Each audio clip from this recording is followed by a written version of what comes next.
My name is Sophie.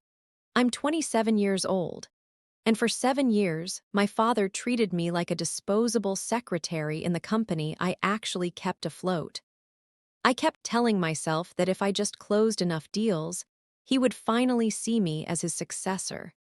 But the moment that finally made the truth impossible to ignore came on Christmas morning.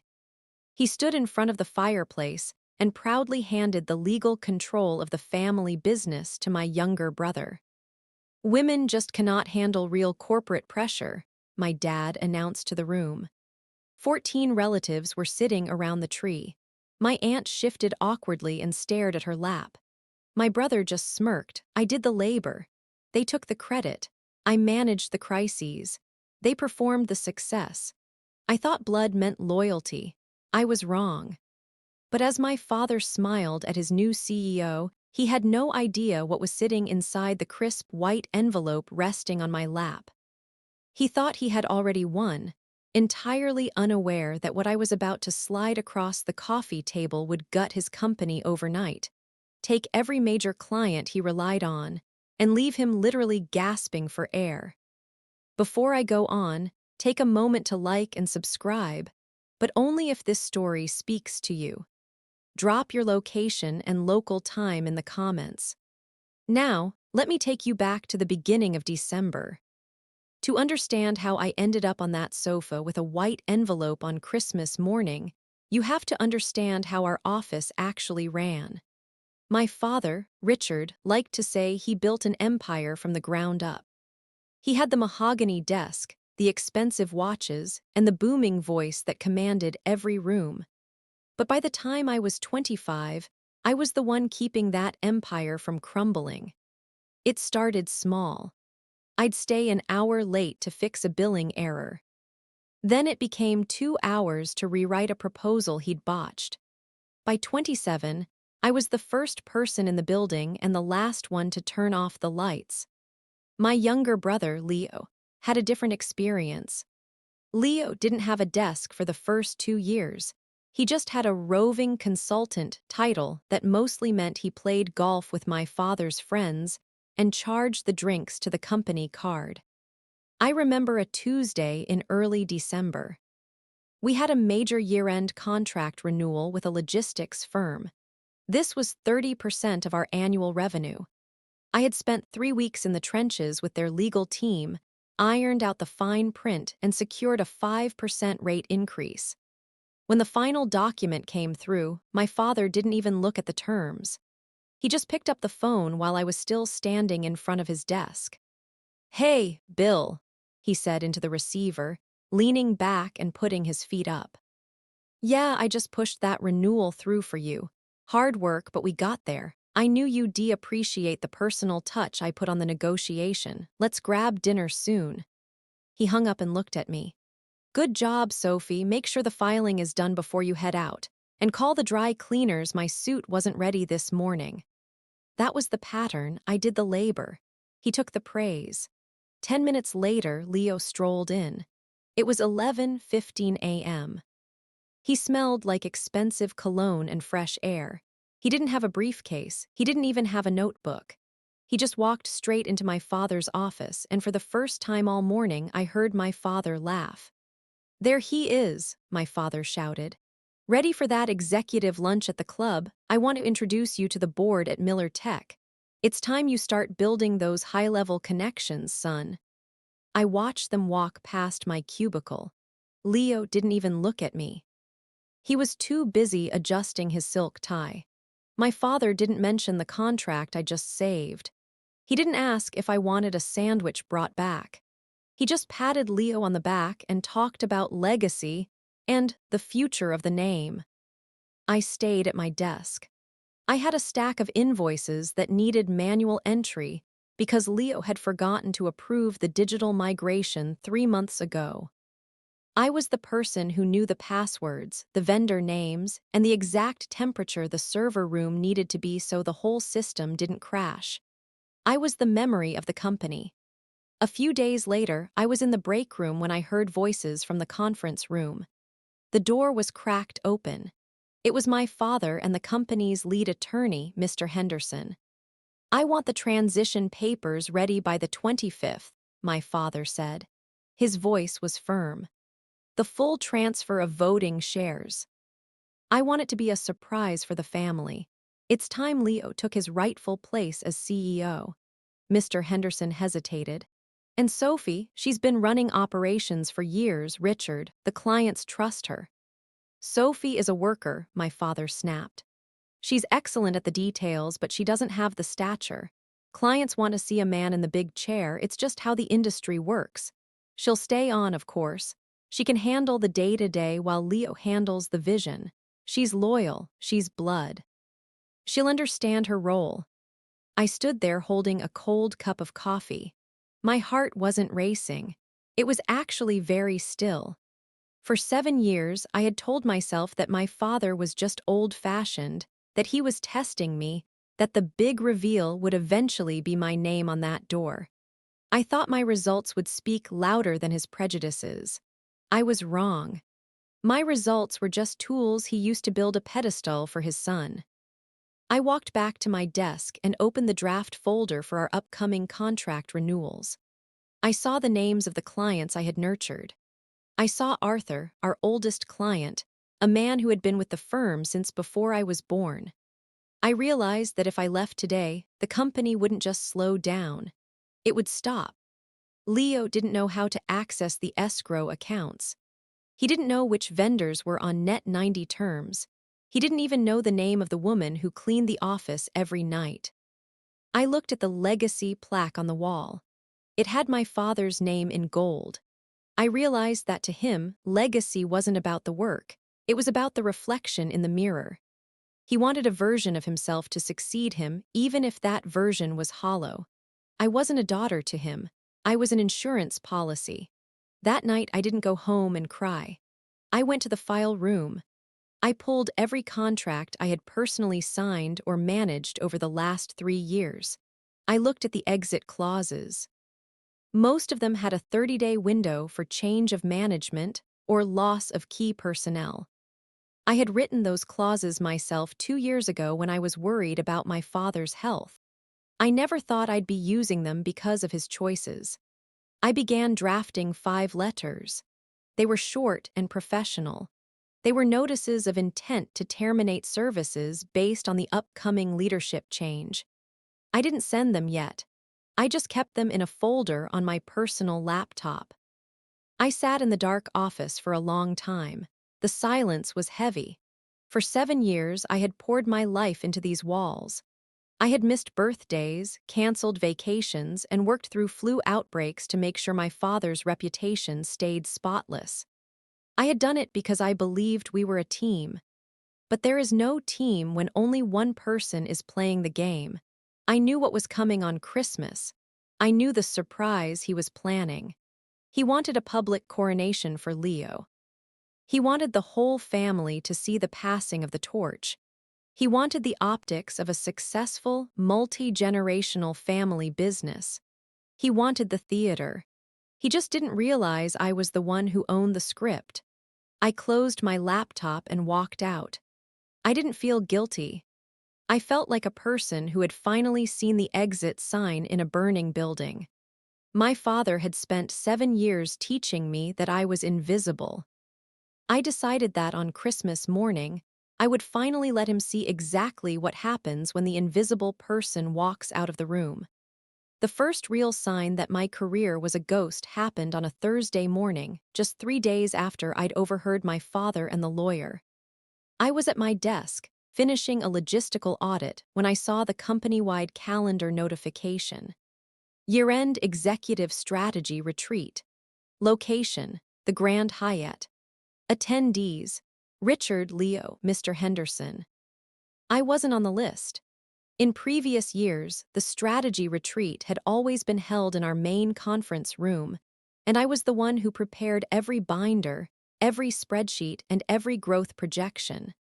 Now, it was moving to a luxury hotel, and the person who actually understood our strategy wasn't invited. I walked into my father's office. He was looking at a brochure for a new fleet of company cars. I saw the calendar invite for the retreat, Dad. I haven't received the brief for the data packets yet. Do you want the 5-year projections or just the year-over-year? He didn't even look up from the brochure. Don't worry about it, Sophie. Leo and I decided we wanted to keep this one high-level, visionary stuff. You just focus on closing out the December billing.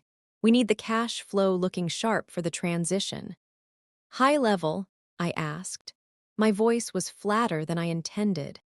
Leo hasn't seen a P&L statement in 6 months.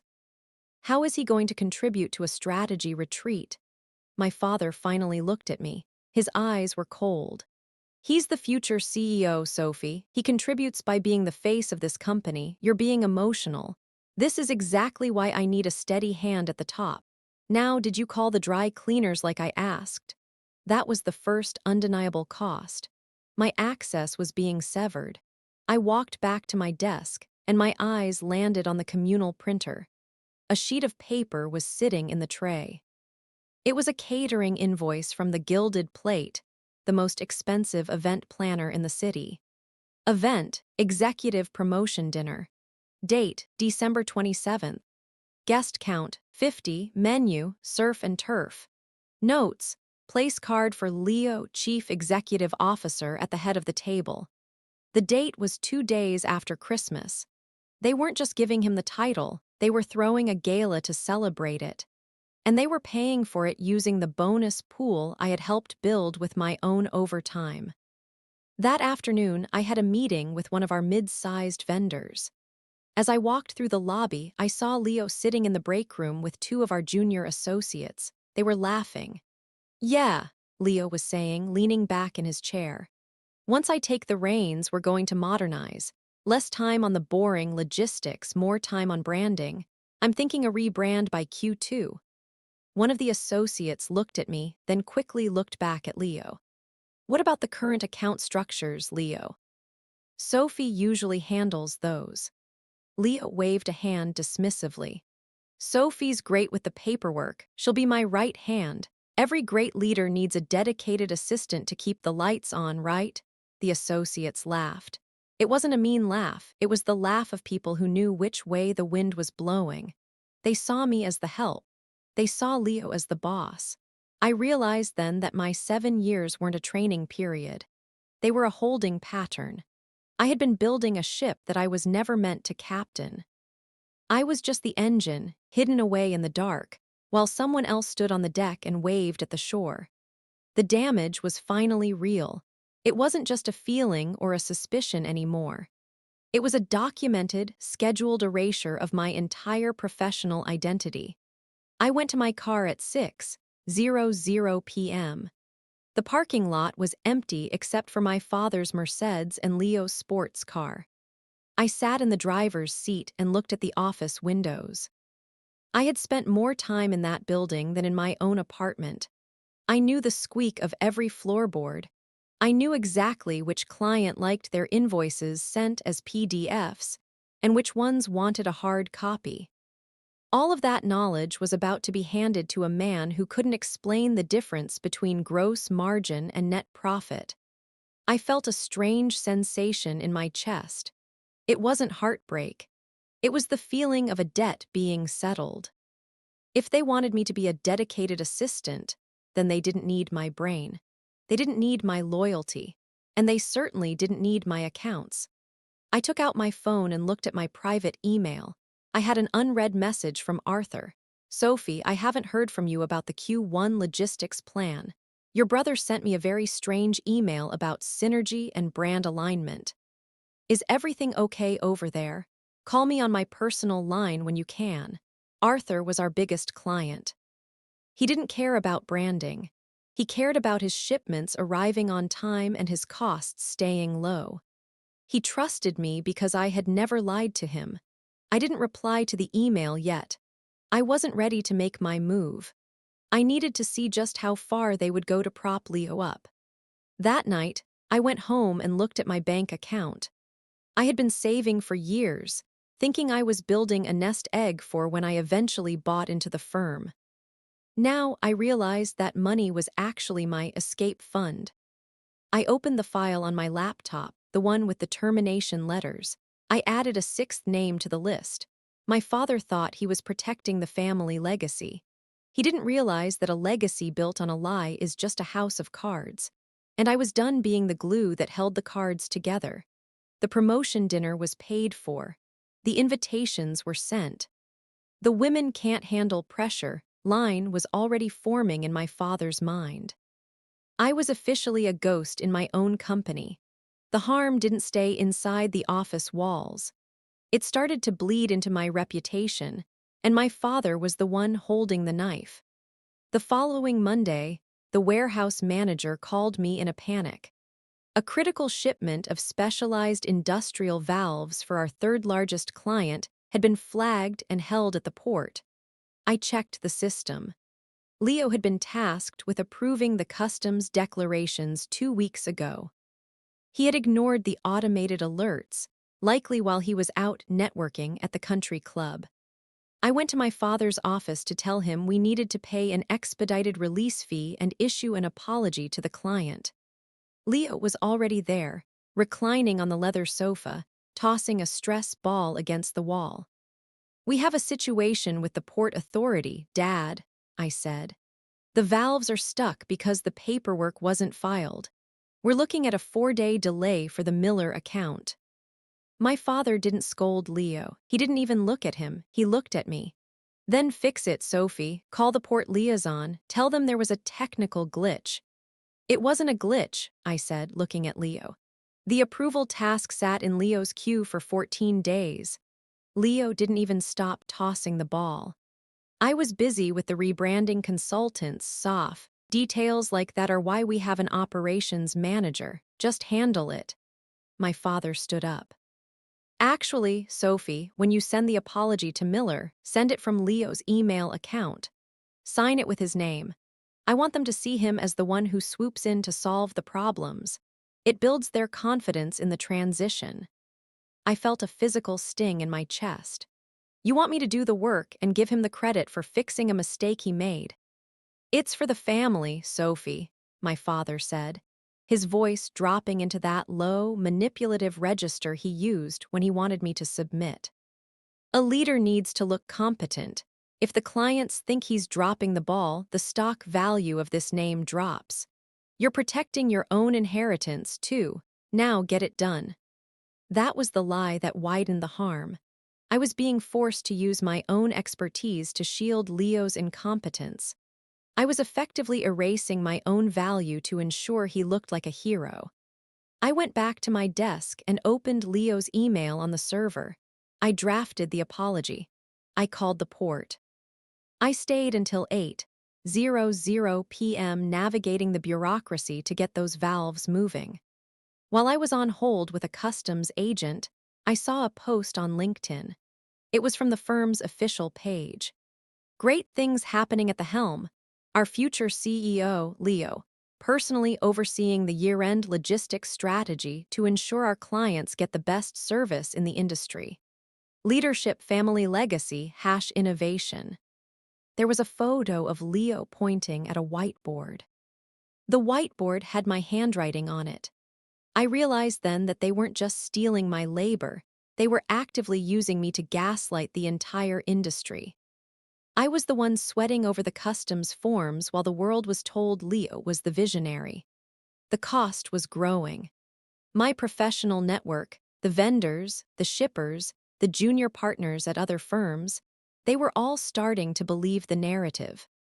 Later that week, I ran into a recruiter from a competing firm at a coffee shop near the office.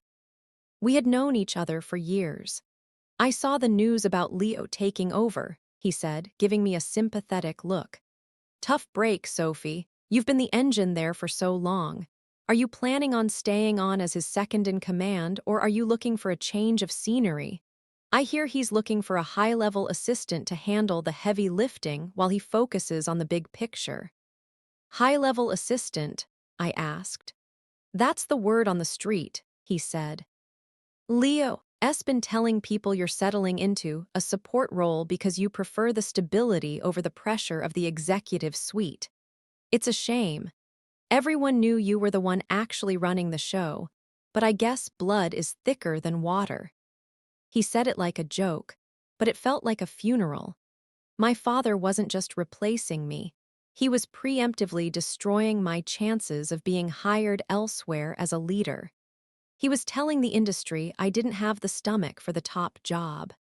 He was trapping me. I went back to the office and walked past the conference room.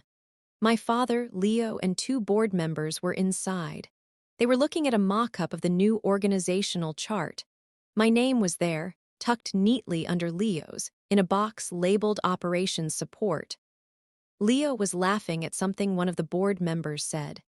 He looked so comfortable, so entitled to the chair I had earned with 7 years of my life. He was benefiting from every hour of sleep I had lost. He was getting the title, the salary, and the respect, all while I was being relegated to a footnote. I felt a cold clarity wash over me. I wasn't just a worker anymore. I was a ghost. And the thing about ghosts is that they don't have to follow the rules of the living. I went to my private laptop that night. I looked at the 5 letters of termination I had drafted. I realized I didn't just have letters. I had the personal cell phone numbers of every major stakeholder in those companies. I had their trust. Arthur's email was still sitting in my inbox. Is everything okay over there? I finally started typing. Arthur, I'd like to meet for coffee tomorrow morning before the office opens. There are some changes coming to the firm that you need to be aware of. I value our partnership too much to let you be blindsided. I hit send. The harm had widened as far as it was going to go. My father thought he was securing his son's future. He didn't realize he was just giving Leo the keys to a building I was about to set on fire. The industry thought I was becoming an assistant. My father thought I was loyal. Leo thought I was a safety net. They were all wrong. I was the foundation. And I was about to move.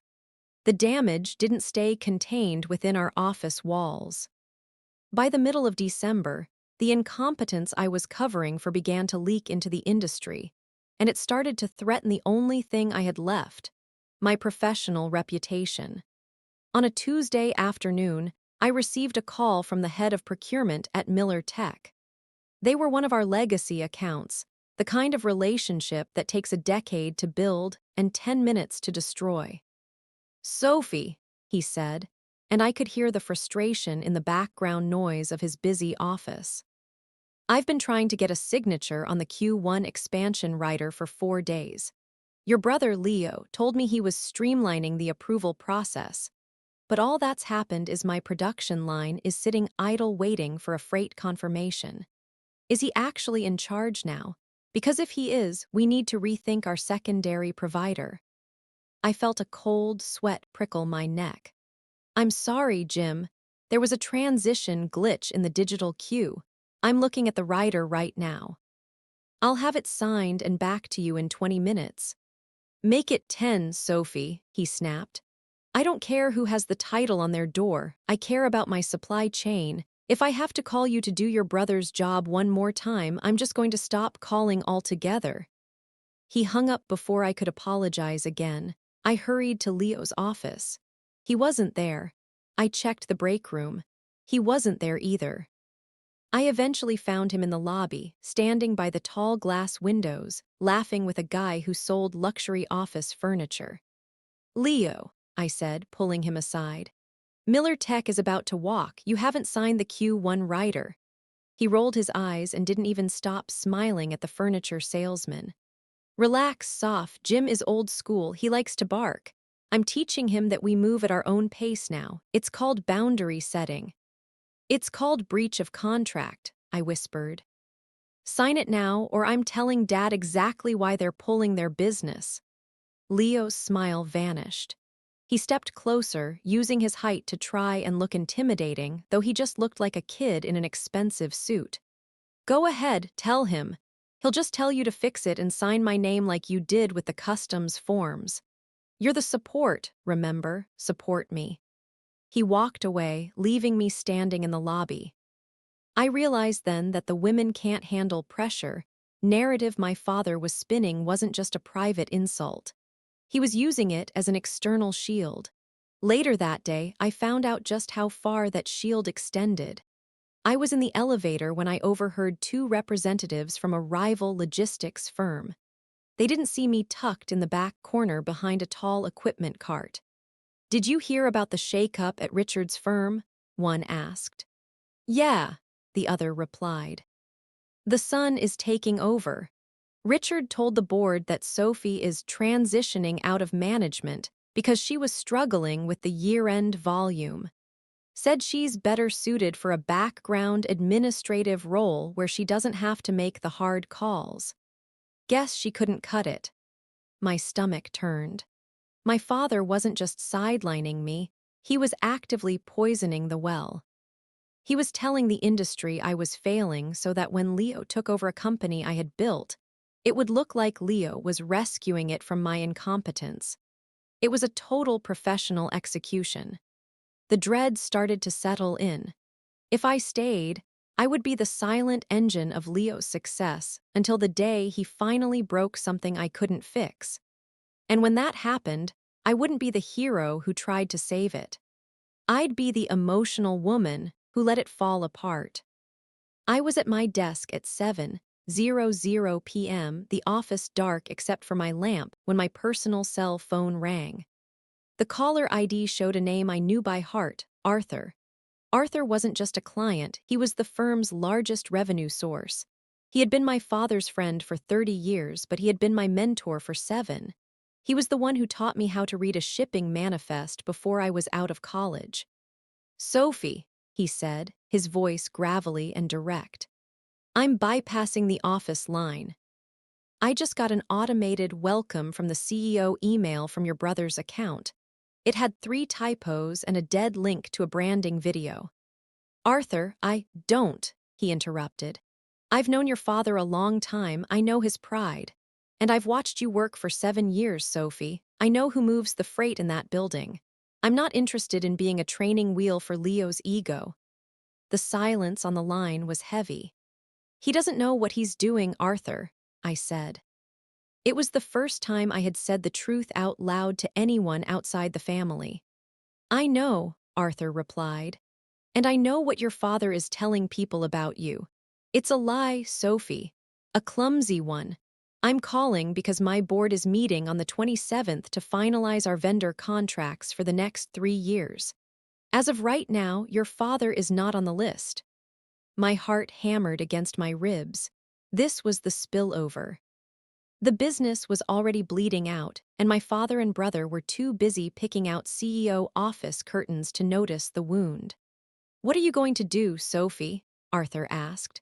"Because I'm not staying with a firm that treats its best asset like a filing clerk. If you're staying there to be Leo's ghostwriter, I'm out. But if you're going somewhere else, I'd like to know where." That was the moment the floor shifted. The story was no longer about a daughter trying to earn her father's love. It was about a professional deciding whether to go down with a sinking ship or build her own. "I'll have an answer for you soon, Arthur," I said. "Very soon." "Good," he said. "Don't wait too long. A name is only worth something if the person behind it can deliver. Your father forgot that, don't you forget it too." I hung up and looked at the white envelope tucked in my drawer. It was empty. But as I sat there in the silence of the office I had kept running for 7 years, I knew exactly what was going to go inside it. The spillover was complete. The world outside the family finally saw what was happening. And for the first time in my life, I didn't feel the need to protect my father's secrets. I felt the need to survive them. Support didn't come from inside the family, and it didn't come from a lawyer. It came from the one person my father assumed was his most loyal ally, Arthur. I met Arthur at a small diner 3 miles from the office at 6:30 a.m. He was already there, sitting in a corner booth with a black coffee and a stack of printed spreadsheets. He didn't look like a man who was about to retire. He looked like a man who was about to go to war. "I looked at those modernization plans your brother sent out, Sophie," Arthur said without looking up. "He wants to automate the client communication portal." He wants to replace our dedicated account managers with an AI chat interface to increase scalability. Does he have any idea that 70% of my business is based on the fact that I can call a human being when a ship is stuck in the Suez? He calls it frictionless growth, Arthur, I said, sliding into the booth. He doesn't understand that the friction he's removing is actually the relationship. Arthur finally looked at me. His eyes were sharp. I'm not here to talk about Leo's incompetence. I'm here to talk about you. I called your father yesterday. I told him I was concerned about the leadership transition. Do you know what he told me? I shook my head, though I could already hear my father's voice in my mind. He told me that you were burnt out, Arthur said. He said you requested a move to a back-office administrative role because you couldn't handle the emotional weight of the executive suite. He told me he was doing you a favor by letting Leo take the lead so you could focus on simpler tasks until you got your feet back under you. The coffee in my cup suddenly felt very heavy. He's been telling the board the same thing, and the recruiters. It's a lie, isn't it? Arthur asked. I've worked 80 hours a week for 7 years, Arthur. I've never asked for a simpler task in my life. I asked for the CEO title because I'm the only one doing the CEO's work. Arthur nodded slowly. He pushed one of his spreadsheets across the table. It was a list of 5 other major clients, the Big Five that represented over 60% of our firm's annual revenue. I saw check marks next to 4 of them. I talked to the others, Arthur said. We've all noticed the shift. We've all seen the delays, the typos, and the general lack of awareness coming from the front office lately. We stayed because of you, Sophie. We stayed because we knew if something went wrong, you'd be the one in the warehouse at 3:00 a.m. fixing it. If you're not the one in charge, we're not the ones staying. This was the clarity I needed. I had been worried that if I left, I would be the one destroying the family business. Arthur was showing me that the business was already destroyed. It just hadn't stopped moving yet. My father had killed the company the moment he decided a son's ego was more important than a daughter's results. Where are you going, Sophie? Arthur asked. I registered an LLC yesterday, I said. SA Logistics, I don't have an office, I don't have a staff, I just have my laptop and a phone. You have more than that, Arthur said. He reached into his breast pocket and pulled out a signed document.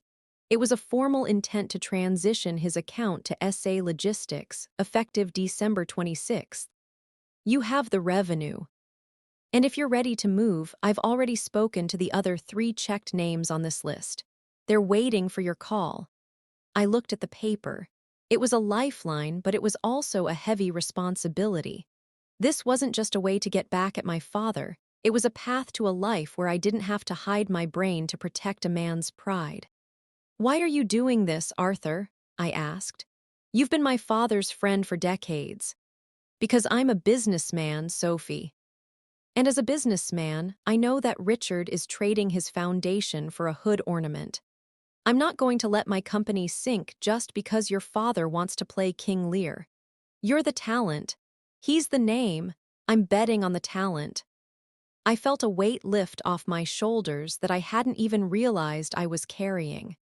For 7 years, I had been trying to convince my father I was worthy. Arthur had seen it in 10 minutes. Support doesn't always come from the people who love you. Sometimes it comes from the people who actually see the work you do. There's a Christmas party, I said. On the morning of the 25th, he's planning to announce Leo's promotion in front of the whole family.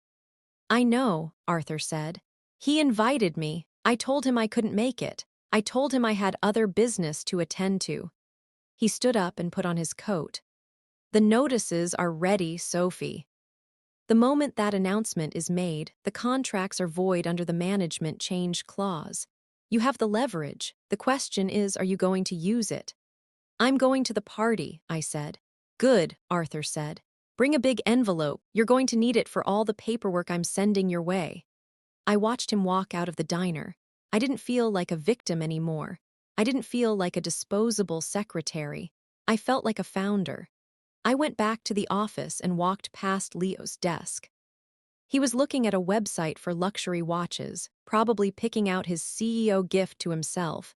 He looked up and smirked. Late start, Soph. Careful, people might start thinking you're getting lazy. I'm not lazy, Leo, I said, walking toward my desk. I'm just focused on the finish line. That's the spirit, he said, turning back to his screen. He had no idea that while he was looking at watches, I was looking at the clock. And for the first time in 7 years, time was on my side. The leverage didn't feel like a weapon at first. It felt like a stack of chores. I spent the 3 days before Christmas in a rented co-working space downtown, far away from the office and my father's watchful eyes. I had 5 termination notices from our top clients, including Arthur S. Each one was a single page of heavy bond paper that essentially turned my father's company into an empty building with a prestigious lobby. But the real leverage was what came next. Arthur hadn't just given me his own account. He had spent 48 hours calling the other CEOs on that Big Five list. He told them the truth that my father had been suppressing, that the operational brain of the company was leaving, and that the new CEO didn't know the difference between a bill of lading and a lunch menu. One by one, the digital files hit my inbox. I'm in, Sophie. Send the retainer. Arthur says you're the only reason our October shipments didn't capsize. We're moving with you. My board approved the vendor switch. We sign the minute you're legal. I spent 18 hours a day at that small desk, registering SA logistics with the state, setting up the escrow accounts, and finalizing the service agreements. I wasn't just planning a departure. I was building a mirror image of the firm, minus the dead weight at the top. By December 23rd, the leverage was complete. I had signed retainers from clients representing 72% of our firm's annual billing. Legally, these contracts were locked. Because I had drafted the original management change clauses myself 2 years ago, there was no way for my father to sue the clients for leaving. The clauses stated that if the key personnel, specifically defined in the addendum as me, was no longer in an executive oversight role, the client had a 30-day window to terminate without penalty. My father had never read that addendum. He had just signed where I told him to sign, assuming I was protecting him. I was protecting the work. On the afternoon of the 24th, I went back to the office one last time to collect my personal things. The building was quiet, decorated with expensive wreaths and blue ribbons. I saw Leo in the conference room, showing a junior staffer how he wanted his new nameplate centered on the mahogany door. It needs to be eye level, Leo was saying. When people walk in, I want the first thing they see to be the word chief. I didn't say anything. I just packed my stapler, my desk plant, and the framed photo of my mother. I walked past my father's office. He was on the phone, likely bragging to a relative about the big announcement tomorrow. He caught my eye and gave a dismissive little wave, the kind you give to a waiter when you're finished with the check. I went home and sat on my floor. I had a single white envelope. Inside were the 5 termination notices, the signed retainers for my new firm, and a copy of the management change clause highlighted in yellow. It was light. It didn't weigh more than a few ounces. But I knew that when I handed it over, it would have the impact of a wrecking ball. The leverage was now usable. It wasn't just a threat or a dream anymore. It was a set of legal facts. My father thought he was going to spend Christmas morning crowning his prince. He thought I was the loyal servant who would spend the next decade doing the work so his son could take the credit. He had spent 7 years teaching me that I was disposable. He was about to find out that the person who does all the work is the only person who actually owns the business. I checked my phone. A text from Arthur. Everything is set on our end. Enjoy your breakfast, Sophie. It's going to be a very interesting new year. I didn't reply. I just stared at the white envelope. I felt a strange sense of peace. For years, I had been the one carrying the stress of the company's survival. I had been the one waking up at 4:00 a.m. worrying about port strikes and fuel surcharges. That stress was gone now. I had moved it all into that envelope. Tomorrow, I wouldn't have to argue about fairness. I wouldn't have to plead for a title I had already earned. I wouldn't have to listen to another speech about how women can't handle the pressure. I was just going to hand him the pressure and walk out the door. I went to bed early and slept better than I had in 7 years. I didn't dream about the office. I didn't dream about my father's approval. I dreamed about the silence of a new office, where the only name on the door would be mine, and the only person I had to prove anything to was the woman I saw in the mirror. The leverage was ready. The countdown had begun. On the morning of December 24th, I performed my last logistical act for the family company. I sat at my kitchen table and sent a single, BCC'd email to the personal addresses of the 5 major clients. It was the confirmation of our 9:00 a.m. meeting on December 26th. My hands didn't shake. I felt a strange, clinical detachment, like I was checking a manifest for a ship that had already sailed. Then, I did the most difficult thing of the week. I drove to my father's house for Christmas Eve dinner. The house was glowing with professional light displays. Inside, the air smelled of pine and expensive catering. My aunt was already there, fussing over the seating chart for the next morning. My father was at the wet bar pouring a scotch for my Uncle Ted. "There she is," my father said, not looking up. "Sophie, the shrimp cocktail is in the fridge. Get it plated, will you? And make sure the good crystal is out for tomorrow. We have a lot to celebrate." "I'm on it, Dad," I said. I spent the evening playing the role of the dutiful daughter. I plated the shrimp. I refilled wine glasses. I listened to my brother Leo tell our cousins about his vision for the next decade. He talked about aggressive expansion and trimming the fat from the operational budget. He looked at me when he said the word fat. I just nodded and offered him more bread. The emotional move happened at midnight. The rest of the family had gone to bed or head out to late services. My father was sitting by the dying fire, looking at the tree. For a second, I felt the old pull, the urge to sit at his feet, tell him everything, and beg him to just see me. I wanted to tell him that if he just gave me the title, I could save him from the cliff he was walking toward. But then he spoke. "It's going to be a great morning, Sophie," he said, his voice thick with pride. "A son taking over the family name. It's what every man builds for. I'm glad you'll be there to support him. You're a good girl. You've got your mother's heart for service." He didn't see a partner. He didn't even see a professional. He saw a servant with a familiar face. The pull snapped. The last thread of my loyalty stayed in that room, but I didn't. I went upstairs to the guest room and placed the white envelope on the nightstand. Christmas morning was a blur of forced cheer. 14 relatives gathered in the living room after breakfast. The fire was roaring. "The women cannot handle corporate pressure" line was probably already vibrating in my father's throat. I sat on the edge of the sofa, the white envelope resting on my lap. It felt heavy now, like a stone. The risk was the timing. If I handed it to him too early, he'd cancel the announcement and try to bully the clients into staying.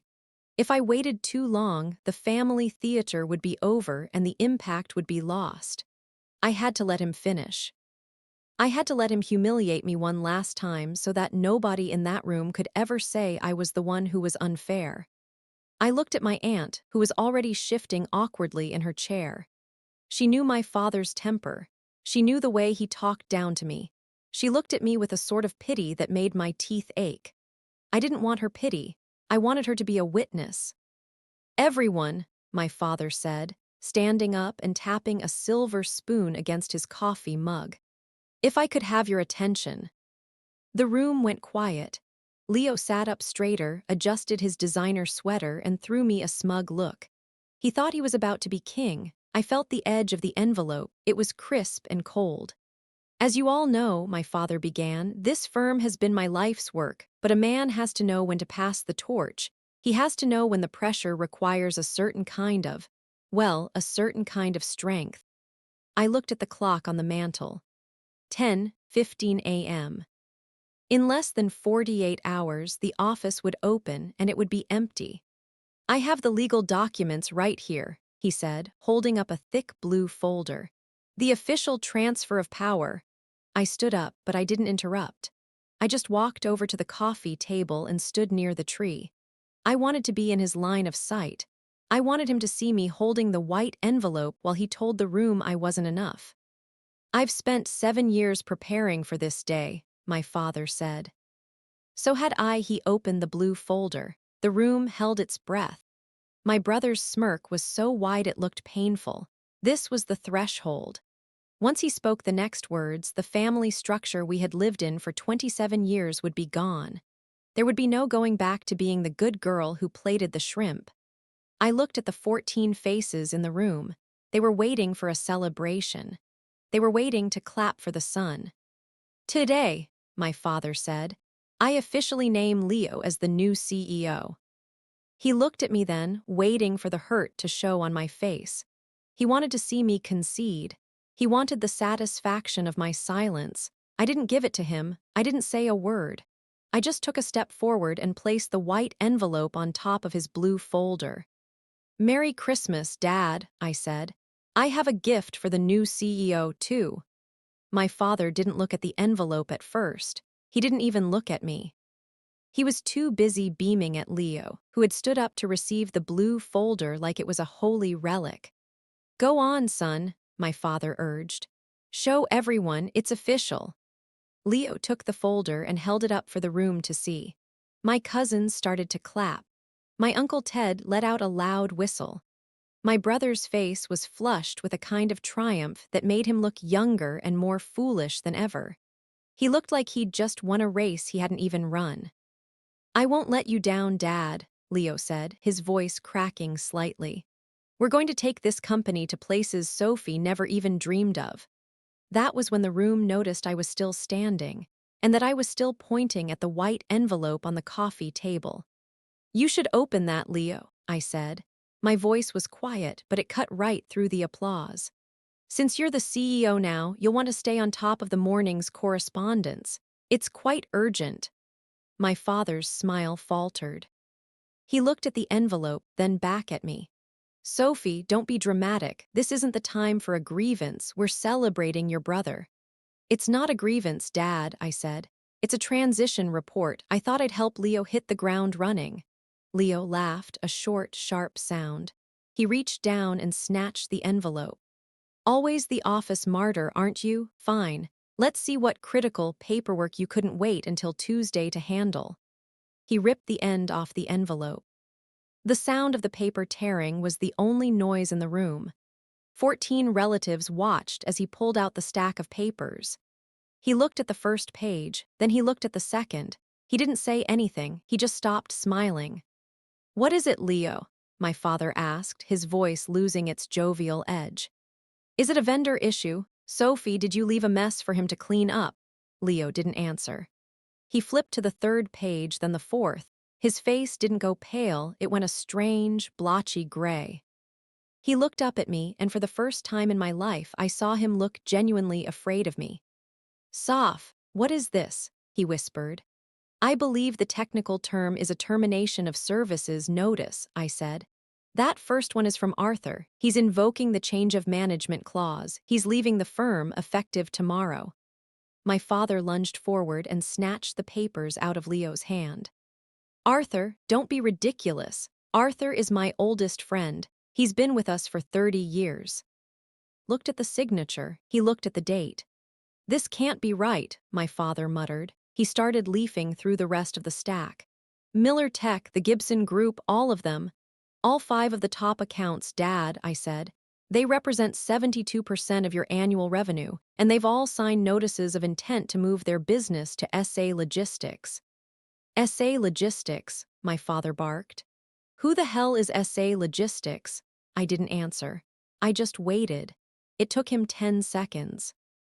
I watched the realization move through him like a physical pain.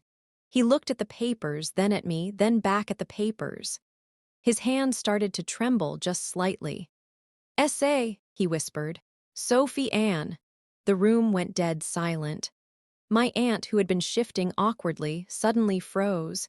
She looked from me to my father, her eyes wide. My Uncle Ted, who had been the loudest clapper, slowly lowered his hands and stared at his lap. The festive energy in the room didn't just fade, it vanished, replaced by a cold, heavy weight. "You stole my clients," my father said. His voice wasn't booming anymore, it was thin and sharp. "You went behind my back and you stole my business." "I didn't steal anything, Dad," I said. I stayed perfectly still. "I offered them a choice. I told them you were moving to a visionary leadership model under Leo. I told them I would be moving into a background administrative role because I couldn't handle the pressure. And then I asked them if they wanted to stay with the name on the building or the person who actually knows where their freight is. They have contracts," Leo yelled, stepping toward me. "You can't do this. We'll sue you for everything you have." "You should check the blue folder you're holding, Leo," I said. "The management change clause is right there in the addendum. I wrote it myself 2 years ago. It's perfectly legal. The moment you became CEO, their obligation to the firm ended. They have a 30-day window to leave without penalty, and they've all chosen to take it." My father slumped back into his armchair. He looked down at the blue folder, the legal control he had just handed to his son. It was a folder full of empty offices and unpaid bills. He had just crowned Leo king of a graveyard. "Why?" my father asked. He looked older than I had ever seen him. "After everything I gave you, after the life I provided for you, how could you be so disloyal?" "Disloyal?" I asked. I felt a surge of heat in my chest, but I kept my voice level. "I gave you 7 years of 80-hour weeks. I saved your reputation every time Leo forgot to sign a document or showed up late to a meeting. I sat in my cubicle and watched you take the credit for every deal I closed. And when I asked you for the title I had earned, you told me women can't handle pressure." I took a step toward him. "I can handle the pressure, Dad. What I can't handle is being invisible. You wanted a legacy. Well, here it is. You have the name, you have the office, and you have the son you wanted so badly to lead it." I looked at Leo. He was staring at the floor, the papers scattered around his feet. He looked small. He looked like the boy he had always been, playing dress-up in his father's clothes. "Good luck tomorrow, Leo," I said. "Arthur is expecting a call at 9:00 a.m. to discuss the transition of his files. You'll need to have the escrow audits ready. I assume you know where those are." Leo didn't look up. He knew he didn't have a clue where the audits were. He didn't even know the password to the escrow server. My father stood up. He was trying to find his booming voice again, trying to reclaim the room. "You're done, Sophie. You hear me? You'll never work in this town again. I'll tell everyone what you did. I'll ruin you." "You already tried to ruin me, Dad," I said. "You told the recruiters I was burnt out. You told the board I was emotional. You've been trying to kill my career for years just to make sure I stayed in that cubicle where I was useful to you." I turned to the room. The 14 relatives were looking at me like I was a stranger. They weren't smiling anymore. They weren't clapping. They were looking at the wreckage of a family business, and for the first time they were seeing the person who had been holding it together. "Merry Christmas, everyone," I said. I walked toward the hallway to get my coat. My father followed me, his face red. "You think you're so smart. You think those clients will stay with you. You're a girl with a laptop. I have the reputation." I stopped at the door and turned back. "No, Dad, you have the building. I have the relationships. And in this industry, the building is just a pile of bricks. The relationships are the business." I opened the front door. The cold air felt like a benediction. "Sophie," my father shouted from the porch, "don't you walk away from me, you owe me." I didn't turn around. I didn't say another word. I just walked to my car, the sound of my heels on the driveway loud and steady. Behind me, I could hear my father's voice echoing off the expensive houses of the neighborhood, shouting about loyalty and blood. I got into my car and sat for a moment. I looked at the house, glowing with its professional lights. Inside, the executive promotion dinner was still scheduled for the 27th. There were place cards for 50 people. There was a surf and turf menu. There was a seat at the head of the table for a CEO who had no work to do. I started the engine. I felt light. I felt like I had finally set down a weight I had been carrying since I was 20. As I drove away, I saw my aunt standing at the window. She wasn't shifting awkwardly anymore. She was just watching me go. And for the first time in my life, she didn't look like she was pitying me. She looked like she was wondering why she hadn't left, too. The fallout wasn't a single explosion. It was a slow, quiet crumbling. The day after Christmas, my father tried to call Arthur 17 times. I know because Arthur sent me the screenshots of his call log. He didn't answer a single one. By December 27th, the promotion dinner was canceled. The catering company kept the deposit. I heard from a former colleague that my father spent that evening in the dark office, staring at the empty desks of the account managers who had already emailed their resignations to follow me. In January, the real world arrived for Leo. He tried to host the Q1 strategy meeting, but without the data packets I usually prepared, he couldn't answer basic questions about overhead or vendor margins. Within 3 months, my father was forced to sell the building and downsize to a shared office suite. The legacy he was so desperate to protect became a cautionary tale in our local industry, a story about a man who fired his engine and wondered why the car stopped moving. I officially launched SA Logistics on the second Monday of the new year. I didn't have a mahogany desk or a crystal carafe. I had a folding table, 3 laptops, and a team of 4 people who had worked with me for years and refused to work for my brother. When I took my first call under my own company name, my voice didn't shake. SA Logistics, Sophie speaking. How can I help you?